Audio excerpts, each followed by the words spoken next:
string ប្រភេទ string store លក្ខណៈ text អញ្ចឹងនៅក្នុង Kotlin មាន string ច្រើនអញ្ចឹងខ្ញុំនឹងធ្វើមួយstring ត្បូងនេះគឺ string element អញ្ចឹងនៅពេលយើងបង្កើត file ចឹងមកគឺវា load វាអត់មាន extension ទេយើងលុបចេញមក func អូខេ main សម្រាប់ run បើបិទមកអូខេប៉ុណ្ណឹងមកវានឹង load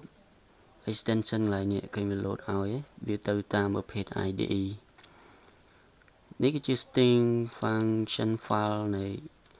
class main ដែលយើងសម្រាប់ run string អញ្ចឹងយើងប្រកាសមកមានប្រកាសអញ្ញាត PHP មកយើងដាក់ string hello អូខេ hello world មួយមកអញ្ចឹងនៅក្នុង string គឺវា store លក្ខណៈបែបអញ្ចឹងstring element វាអាចមានសមត្ថភាពចាប់អញ្ចឹងខ្ញុំឲ្យ print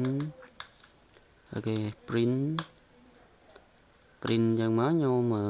ញុំចង់ចាប់នេះចាប់ index របស់វា hello world របស់វាអញ្ចឹងខ្ញុំនឹងយកអញ្ញាតនេះមកដាក់ទៅនេះមកខ្ញុំបើកអញ្ចឹងចាប់ index លេខម៉ានវាយើងចាប់វាបើប្រហបអញ្ចឹងវាយកពីលេខ0ទៅអញ្ចឹងខ្ញុំឧទាហរណ៍ខ្ញុំចាប់អក្សរ e អញ្ចឹងអក្សរ e លេខម៉ានគឺលេខ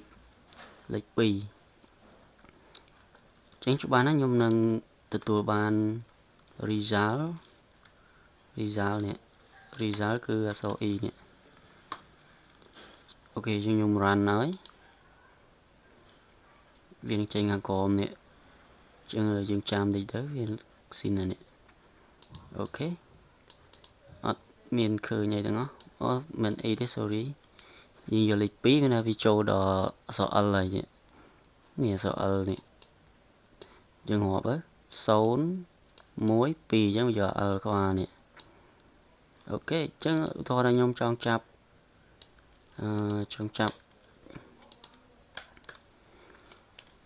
ាប់លេខមើលយើងចាប់លេខ5អញ្ចឹងលេខ5បានអីខ្ញុំ run មួយទៀតមកអញ្ចឹង0 0 1 2 3 4 5អញ្ចឹងចាប់បាន semicolon នេះអញ្ចឹងចេញ semicolon នេះអូខេចឹងនេះគេហៅថា string element មានតែយើងអាចចាប់ទៅតាម index របស់វាបាន string element អូខេអញ្ចឹងនេះជាវិធីនៃការចាប់ string element